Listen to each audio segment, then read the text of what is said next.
Hi, Steve. Sorry for calling during work. Are you free right now? Yeah, what is it? Strange getting texts from you while at work. Me and Amanda haven't been feeling well since this morning, remember? We just went to the doctor. Oh, you did say something like that this morning, didn't you? So, what did the doctor say? We caught the flu. What, really? Apparently Amanda got it from someone in kindergarten. They did say something about the flu going around. I'm sorry. It seems that I wasn't careful enough. From kindergarten, huh? And you? How are you feeling? You have a fever or something? Yep, just below 100 degrees. My body aches and my head hurts. But it doesn't really feel like I caught the flu. It's much worse for Amanda, though. What's her temperature?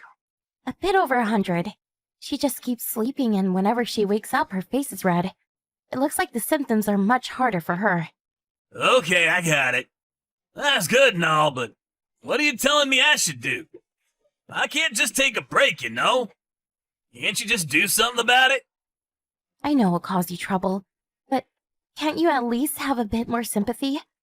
Who cares? Decide what to do about this is more important. I've got to take a break for at least 1 week if I get the flu as well. That just can't happen. I'll wear a mask at home. It seems that it's hard for Amanda to wear one. You'll just have to bear it, I guess. We'll separate the rooms. You'll take care of Amanda, right? Tell her not to go out of her room too much as well, will you? Then it won't matter whether she's wearing a mask or not. But I got the flu as well, remember? But you can still move around, right? That means you should be able to take care of Amanda. Or are you saying that it's alright if I get the flu as well? Why are you always like this, Steve? All you think about is yourself. Can't you at least cooperate a little? I would, if you were so sick that you couldn't move around. But that's not the case, isn't it? So just take care of Amanda for me, will you? That's not what this is about.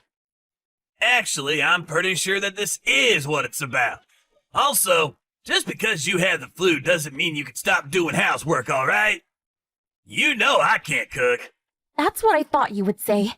I'll do what I can while I can still move around. Does that please you? What do you mean, does that please you?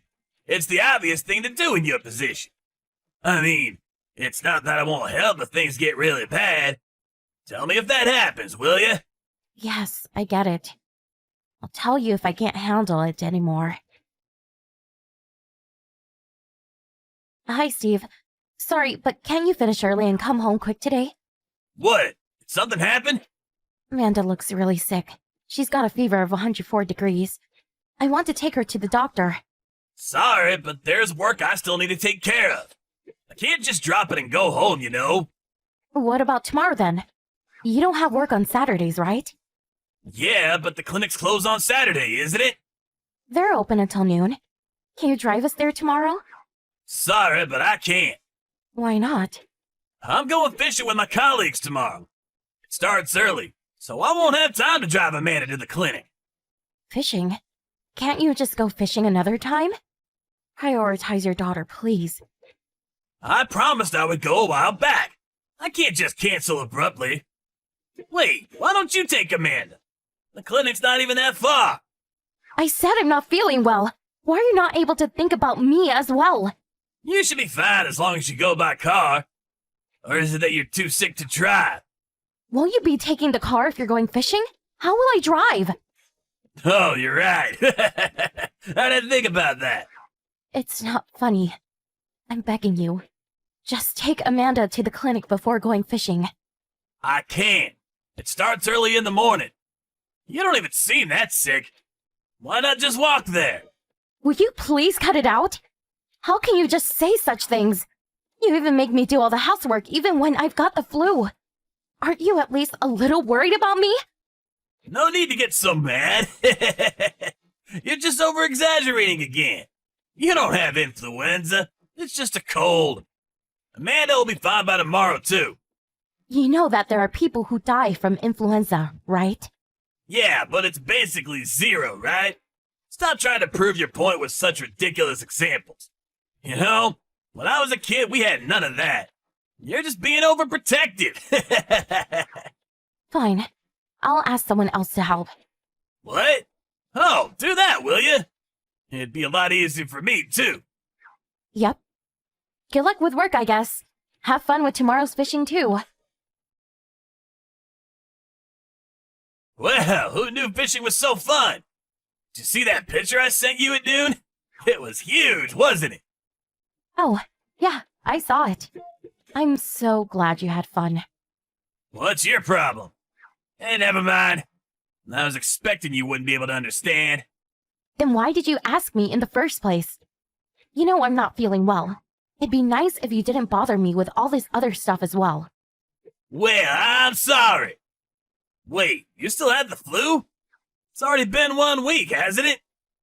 It's only been 4 days. Amanda and I can barely get out of bed. I told you yesterday that Amanda's condition was getting worse, right? Oh, I guess you did say something like that. I wonder what I should do. Do about what? I finished fishing, but you two still had the flu, right? Looks like Amanda's gotten worse, too. I don't want to catch it, so I'll just stay over at a friend's house. Besides, I don't have work tomorrow anyways. I see. Then I guess that settles it. I'm not going home either. You know, we should just sell the house. What? What's this about suddenly? I mean, the house we have now was meant for the 3 of us, right? It'll be much too spacious just for you when the 2 of us are gone. It'd be better if Amanda and I just moved to a smaller house. Wait, hold on! I have no idea what you're even talking about. Why are you suddenly talking selling the house? Won't it be lonely for you in our current house once the 2 of us are gone? You'll see that it's quite spacious once our stuff is gone. I have no idea what you're talking about. Why are you suddenly talking about leaving? What do you mean you don't understand? Fishing was more important to you than taking care of the 2 of us with the flu, right? I don't see a reason to remain being a family. What? So that's what this is about? You're mad I didn't prioritize you two? Are you trying to get my attention by threatening to leave or something? You're such a child. That's so devious of you. Sorry, but I don't care whether it's devious.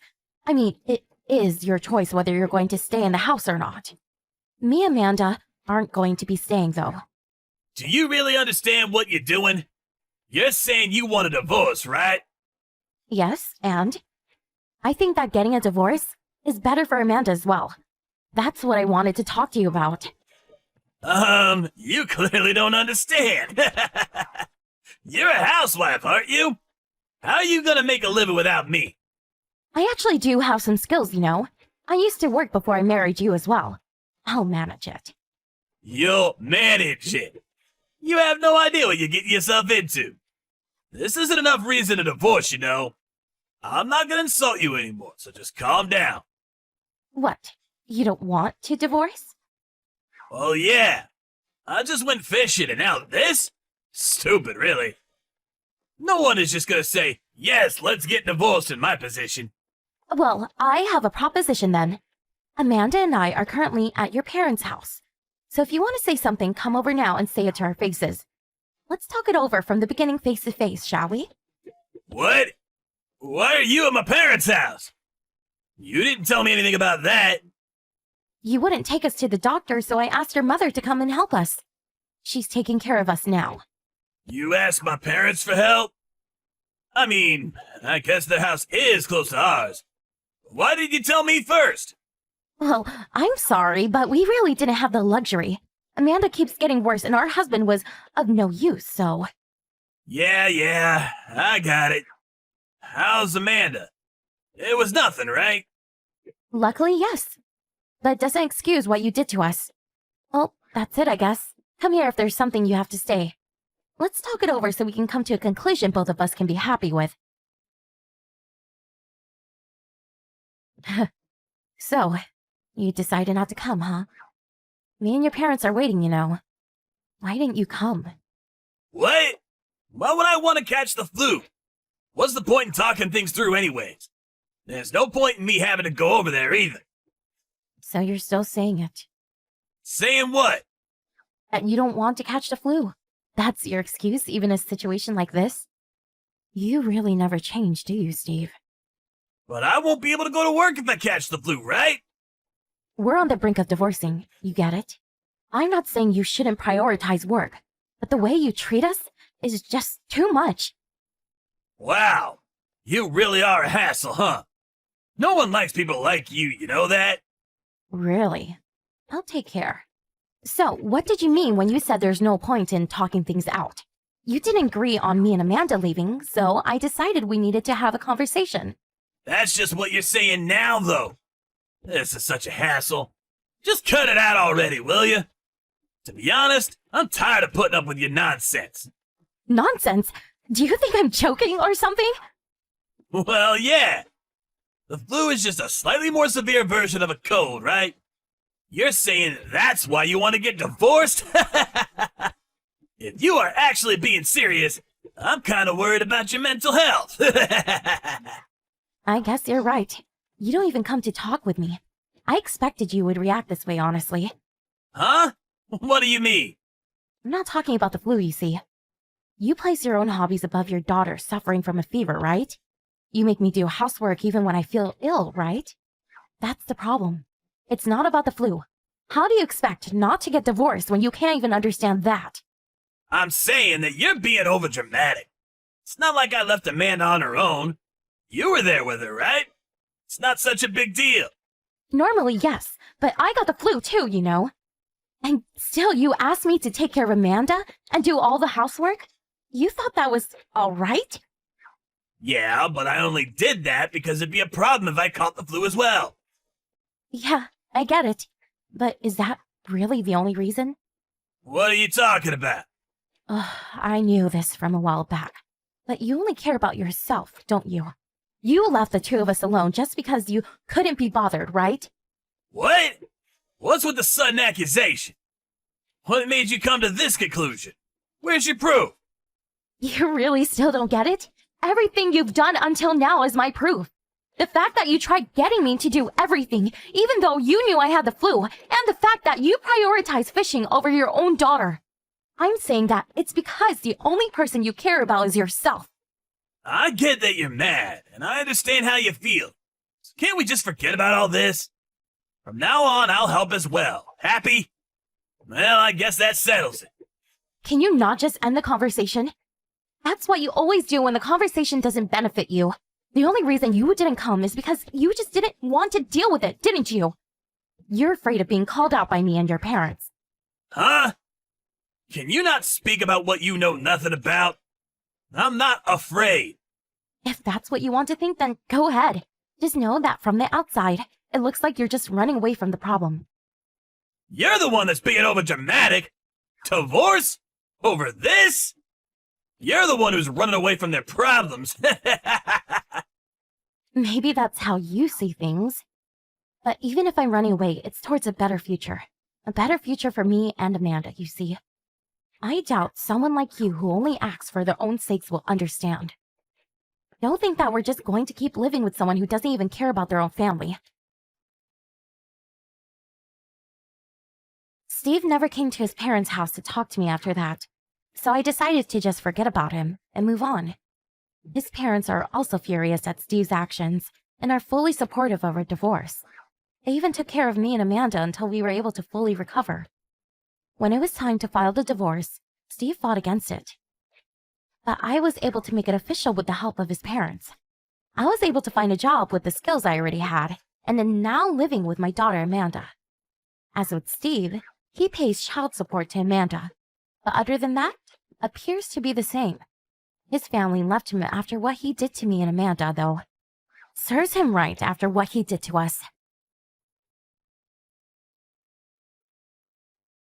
Thank you for watching. Don't forget to hit the like button and subscribe to the channel.